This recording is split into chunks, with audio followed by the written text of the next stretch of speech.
Hello friends, CKD stock market news channel में आप सभी का स्वागत करता हूं। पास्ट में जैसे कि पीएसयू पिछले 3-4 दिन पीएसयू जो इंडेक्स था या जो पीएसयू की बैंकिंग कंपनीज थी या पीएसयू के जो रेलवे स्टॉक्स थे पूरे, चाहे वो एनएचपीसी हो, कोल इंडिया हो, ओएनजीसी हो, भेल हो, फिर चाहे वो रेलवे स्टॉक्स के अंदर आरबीएनएल, इरकॉन जैसी कंपनियां हों, एरेडा जैसे शेयर्स हों, भाई साहब इतनी तगड़ी गिरावट और पिटाई देखने को मिली पिछले 3-4 दिन पहले। और काफ़ी हद तक काफ़ी सारे लोग ये बोलने भी लगे थे कि बबल था, देखा मैंने, छाती चौड़ा चौड़ा कर करके बोल रहे थे, देखा एक बबल था, फूट गया, ख़त्म हो गया, ये हो जाएगा, वो हो जाएगा। एरेडा देख लो मेरे भाई, एग्जैक्ट 154 से रिवाइव होकर वापस से 177 के आसपास चला गया, फिर से ऊपर की तरफ सर्किट लगने लगा। देखिए, आपको मैं ये नहीं कह रहा आप मुझे फॉलो करो, आप किसी चैनल को फॉलो करो, मैं सिर्फ आपसे इतना कहना चाहूँगा मेरे मित्र कि आपको सिर्फ अपने आप को फॉलो करना चाहिए। और आपको इस कंट्री की अगर ग्रोथ पर विश्वास है, अगर आपको भारत देश की ग्रोथ पर विश्वास है करंट में, तो डेफिनेटली पीएसयू स्टॉक्स के अंदर अभी कोई बड़ी बात है नहीं और ना ही कुछ यहाँ पर बिगड़ा हुआ है। अल्टीमेटली अगर आप बेचते हो तो किसी न्यूज़ की वजह से बेचते हो, पैनिक की वजह से बेचते हो, तो वो गलत है। बेचना सिर्फ एक सर्कमस्टांसिस के अंदर चाहिए कि कंपनी के अंदर अर्निंग्स ना आ रही हो, कंपनी के अंदर रेवेन्यू, कंपनी का सेल्स, कंपनी का ईपीएस लगातार गिर रहा हो 3-4 साल से, तो वैसे पीएसयू में हो या कोई भी शेयर हो वहाँ पर एग्जिट करने समझ में आता है। किसी म्यूचुअल फंड के अंदर अगर आप बने हुए हैं तो सिमिलरली वही चीज़ म्यूचुअल फंड पर लागू होती है कि अगर किसी शेयर्स का कोई म्यूचुअल फंड के हाउस के पास कोई ऐसा शेयर है या मेजॉरिटी में उसके पास कुछ ऐसे शेयर पड़े हुए हैं जिनका अर्निंग्स गिर रही है, जिनकी लगातार, या म्यूचुअल फंड का रेट गिर रहा है, या उन म्यूचुअल फंड हाउसेस ने एक्सपेंस रेशियो को बढ़ा दिया है और आपको रिटर्न बना के नहीं दे रहे हैं। पर्टिकुलरली अगर बात करें, अगर आपके पास कोई म्यूचुअल फंड ऐसा है जो पीएसयू सेक्टर से बिलोंग करता था, दूसरा पीएसयू तो अच्छा रिटर्न दे रहा था पर आपका पीएसयू रिटर्न नहीं दे रहा, तो उस केस में एग्जिट करो तो वो चलता है। पता लगा मेरे भाई पूरा का पूरा मार्केट ही गिरा हुआ है और उस सिचुएशन में आप कोशिश करते हो कि एग्जिट करने का, तब वहाँ दिक्कत भरा रह सकता है। और वैसे ही कुछ देखने को मिल रहा है।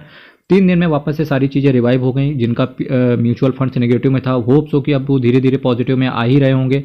इसके साथ साथ जिन्होंने डर की वजह से बेच दिया तो उनको मुबारक हो, आपको आपने अपना लॉस करवा लिया।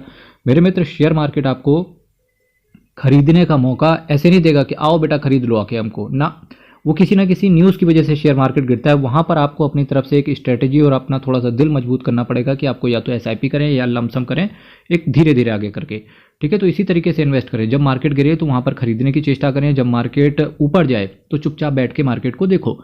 अगर आप इस स्ट्रेटेजी को फॉलो करते हो तो लॉन्ग टर्म में आप अपने आप के बादशाह बन जाएंगे। और इसी तरीके से मार्केट चलता है। मार्केट आपको कभी गिराएगा, कभी फिर उठाएगा, कभी फिर गिरेगा, कभी फिर उठेगा।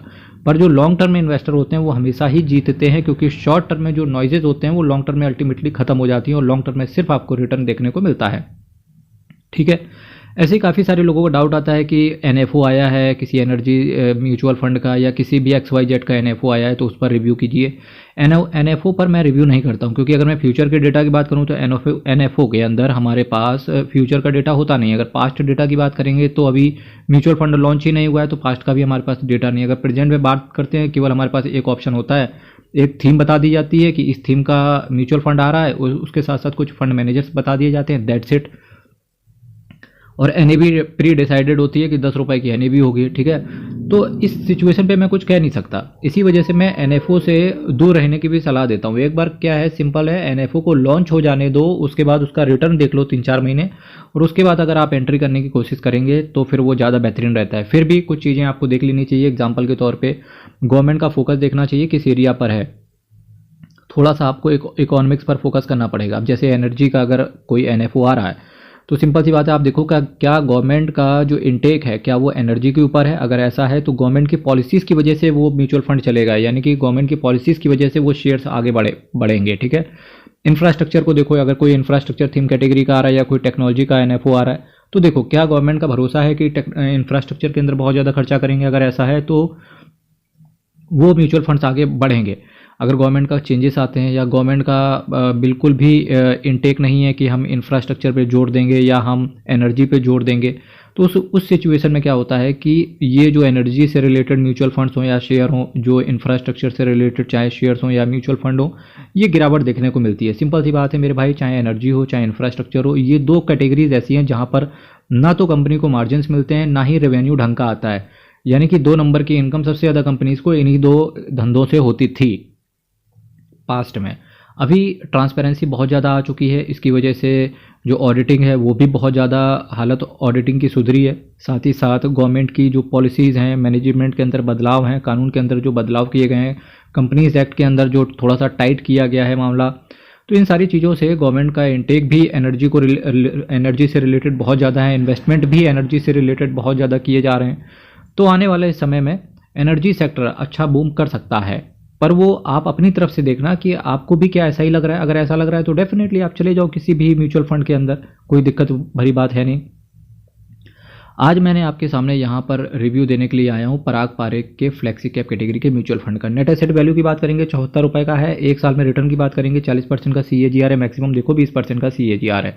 अभी फिलहाल पास्ट में जिसके पास भी PSU कैटेगरी के म्यूचुअल फंड थे तो डेफिनेटली वो या तो पॉजिटिव में आ गए होंगे, नहीं तो क्लोज टू अब आ ही जाएंगे, धीरे धीरे आ ही रहा है। इसके बाद मेरे भाई आपको डिसाइड करना है, अगर आपको डर लगा था मेरे भाई 5-10 हज़ार रुपये अगर नीचे चला गया, उसके बाद अगर आपको डर लग रहा था कि नहीं यार मुझे म्यूचुअल फंड से अच्छा तो फिक्स डिपॉजिट है, तो सिंपल सी बात है म्यूचुअल फंड को उठा के बेच के आप फिक्स्ड इनकम वाली स्कीम के अंदर पैसा डालो। अगर आपने 5-10 हज़ार नीचे देखा है और उसके बाद आपने डरे नहीं और आपने वहाँ पर इन्वेस्टमेंट किया और ये 2-3 दिन जो पास्ट में मार्केट पॉजिटिव होते हुए देखने को मिला और वहाँ पर आप वापस से पॉजिटिव आ गए, तो डेफिनेटली शेयर मार्केट आपके लिए है। कमज़ोर दिल वालों के लिए शेयर मार्केट मेरे भाई नहीं होता है। और एक चीज़ और कहना चाहूँगा मेरे भाई, आपको शेयर मार्केट के अंदर सिर्फ रुकना है, मार्केट आपको रुकने नहीं देगा, मार्केट आपको किसी भी तरीके से रुकने नहीं देगा, ठीक है। तो आपको सिर्फ मार्केट के अंदर रुकना है, क्योंकि अगर आप मार्केट के अंदर रुक गए, अगर आप मार्केट के अंदर रुक गए तो पैसा तो ऑटोमेटिक बनेगा मेरे भाई, ठीक है। तो ये सारी चीज़ें रहीं। फ्लेक्सी कैप कैटेगरी के म्यूचुअल फंड की बात कर रहा हूँ, 4 चौथे नंबर पे इसको रेट किया गया है और वैल्यू रिसर्च ने इस म्यूचुअल फंड को 5 आउट ऑफ 5 रेटिंग करी है। और इसके अगर फंड मैनेजर की बात करें तो काफ़ी बड़ी एक बटालियन है फंड मैनेजर्स की। राज मेहता, राजीव ठक्कर, रुकुन ताराचंदानी साहब एंड इसके साथ साथ मानसी करिया साहब ये पैसे को मैनेज करके चल रहे हैं। 3 महीने में रिटर्न की बात करेंगे तो 13% का एब्सोल्यूट यहाँ पर आया है। 3 महीने में 13% का एब्सोल्यूट है, 6 महीने में देखो 21% का एब्सोल्यूट है। बहुत तगड़ा रिटर्न इसने फिलहाल फ्लेक्सी कैप कैटेगरी में बना के दे दिया है। 10 साल में 597% का एब्सोल्यूट CAGR के हिसाब से रिटर्न भी आया है। रिस्क आपका वेरी हाई रहता है म्यूचुअल फंड के अंदर। पराग पारेख फ्लेक्सी कैप कैटेगरी के म्यूचुअल फंड की बात कर रहा था, 55,000 मेरे भाई साहब, 55,034 करोड़ का असेट साइज। वो हो क्या तगड़ा असेट साइज है इसका। और एक्सपेंस रेशियो भी इन्होंने बहुत सदा सा ले रहे हैं 0.60% का। मेरे भाई फ्लेक्सी कैप कैटेगरी में बहुत सधी हुई है AMC, बहुत सधा हुआ जो रिटर्न है वो आपको पराग पारेख से ही देखने को मिलता है। जो इतनी बड़ी टीम आपने ऊपर देखी फंड मैनेजर्स की, ये असेट मैनेजमेंट कंपनी का ही इतना वर्चस्व है मेरे भाई कि इन्होंने पूरी टीम लगा रखी है एक फंड को मैनेज करने के लिए। और आप ये भी पाएंगे इस AMC के अंदर बहुत ज़्यादा फंड्स नहीं है, बहुत कम ही फंड्स, लिमिटेड फंड्स के साथ ये आते हैं। और मेरे भाई जिस भी कैटेगरी के अंदर ये हैं भाई, रिटर्न तो ताबड़तोड़ नहीं बोलेंगे, पर जी हाँ एक सधा हुआ रिटर्न इन्होंने बना के दिया है। निफ्टी 500 टोटल रिटर्न इंडेक्स को ये बेंचमार्क को फॉलो करते हैं, बहुत बड़े बेंचमार्क को फॉलो करते हैं। एक्सपेंस रेशियो के अंदर यहाँ पर एक कहानी है, कहानी आप आराम से बैठ के पढ़ना, पर 2% तक का आपसे एग्जिट लोड लिया जा सकता है अगर आप 730 दिन यानी कि 2 साल के अंदर निकलने की कोशिश करोगे। तो आपको इस म्यूचुअल फंड में अगर एक बार एंट्री करते हैं तो 2 साल आपको रुकना ही पड़ेगा, नहीं तो निकल तो सकते हैं कभी भी, पर एग्जिट लोड अलग से आपसे चार्ज किया जाएगा। अब अगर मैं बात करूं यहाँ पर HDFC बैंक इनके शेयर्स के अंदर पैसा है तो देखिए HDFC bank, Bajaj holdings, power grid, SCL technology, Axis, ICICI bank, Coal India, अभी आप देख रहे हो ना हर म्यूचुअल फंड हाउस धीरे धीरे कहाँ पर स्टेक ले रहा है, PSU के अंदर स्टेक ले रहा है। ये अगर मैं 6-7 महीने पहले की बात करें तो बहुत कम म्यूचुअल फंड हाउसेस के पास PSU के अंदर स्टेक था, ठीक है। तो अभी वापस से म्यूचुअल फंड हाउसेस PSU के अंदर स्टेक ले रहे हैं। ये कब लेंगे? जब मार्केट में पैनिक करा के आपके हाथ से PSU वाले म्यूचुअल फंड्स या PSU वाले शेयर्स को निकलवा देंगे वो। इससे क्या होगा कि जब PSU वाले शेयर्स गिरेंगे तो आप बेचोगे डर की वजह से और वो लोग खरीदेंगे धीरे धीरे। क्योंकि कभी भी जो फंड हाउसेस होते हैं या जो AMCs होती हैं वो कभी भी FOMO, fear of moving out, FOMO में आके कोई भी शेयर परचेज नहीं करते हैं। वो हमेशा तभी परचेज करेंगे जब उनको वैल्यूएशंस अट्रैक्टिव नजर आएंगे।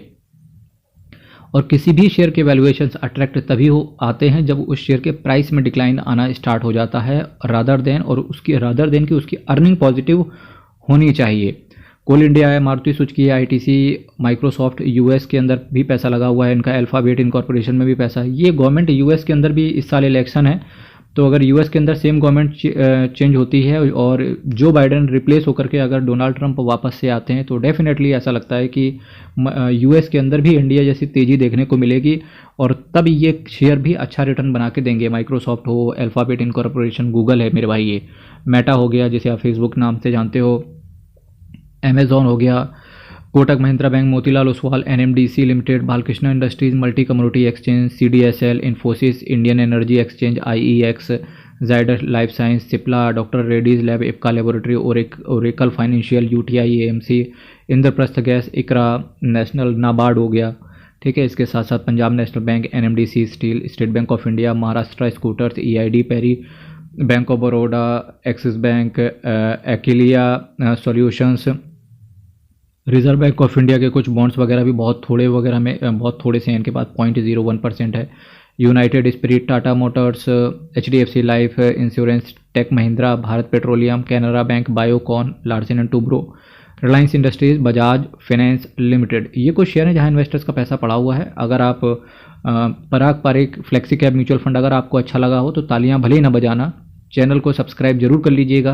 पर इसके साथ साथ आपको 3 म्यूचुअल फंड्स का रिव्यू और चेक कर लेना, इसके बाद आप मूड और माहौल अपना बनाने की चेष्टा करना। नाम है quant flexi cap fund direct plan growth, HDFC focused 30 fund direct plan growth और bank of India flexi cap. इनके रिव्यू एक बार जरूर चेक कर लेना, ठीक है। इसके साथ साथ आप एचडीएफसी फ्लेक्सी कैप को भी एक बार चेक कर लेना। पीपीएफएस, इसको शॉर्ट में बोलते हैं, असेट मैनेजमेंट कंपनी के बारे में बात करेंगे तो केवल 9 स्कीम के साथ आते हैं। जैसा कि मैंने आपसे ऊपर कहा, केवल 9 स्कीम के साथ ही आते हैं, बहुत लिमिटेड स्कीम के साथ आते हैं। 61,942 करोड़ का असेट अंडर मैनेजमेंट है। और सोच के देखो मेरे भाई, 61,942 करोड़ का असेट अंडर मैनेजमेंट पूरी एएमसी का है और 55,000 करोड़ इस पराग पारिक फ्लेक्सी कैप के अंदर है। तो सोच के देखो कितना बड़ा वर्चस्व है इस एएमसी का इस फंड के अंदर। चलिए यहीं से वीडियो को विदा लेंगे। चैनल को सब्सक्राइब कीजिएगा मेरे भाई। डरना नहीं, मार्केट गिरा करे तो डरा मत करो मेरे भाई, बस स्वैग से स्वागत करो मार्केट की गिरावट का, ठीक है। और स्वैग से स्वागत, जब मार्केट चुपचाप अपसाइड डायरेक्शन में स्टार्ट हो जाए तो चुपचाप बैठ के देखते रहो, और जब मार्केट गिरे तो भाई वापस से पैसा हो तो पैसा लगाओ, नहीं पैसा है तो शांति से बैठ के देखो, मजे लो। गिरावट के भी अपने ही मजे हैं मेरे भाई। यकीन मानो, जब मार्केट गिरता है ना तब मैं ज़्यादा खुश रहता हूँ, और जब मार्केट ऊपर जाता है तब चुपचाप बैठ के देखता हूँ, चलो देखा जाए क्या ही है। चलिए यहीं से वीडियो को विदा देंगे। हर हर महादेव, अयप्पा शरणम, हरि शरणम। बहुत बहुत धन्यवाद। खुश रहो, आबाद रहो, बहुत बहुत धन्यवाद। और इन्वेस्टमेंट को अच्छे से फॉलो करो, इन्वेस्टमेंट की स्ट्रेटजीज़ को फॉलो करो, और साथ ही साथ अपने फंड मैनेजर्स के या फाइनेंशियल एडवाइजर के ऊपर भरोसा रखो, भारत की ग्रोथ स्टोरी पर भरोसा रखो, गवर्नमेंट की पॉलिसीज़ पर भरोसा रखो। चलिए यहीं से विदा लेते हैं। बहुत बहुत धन्यवाद।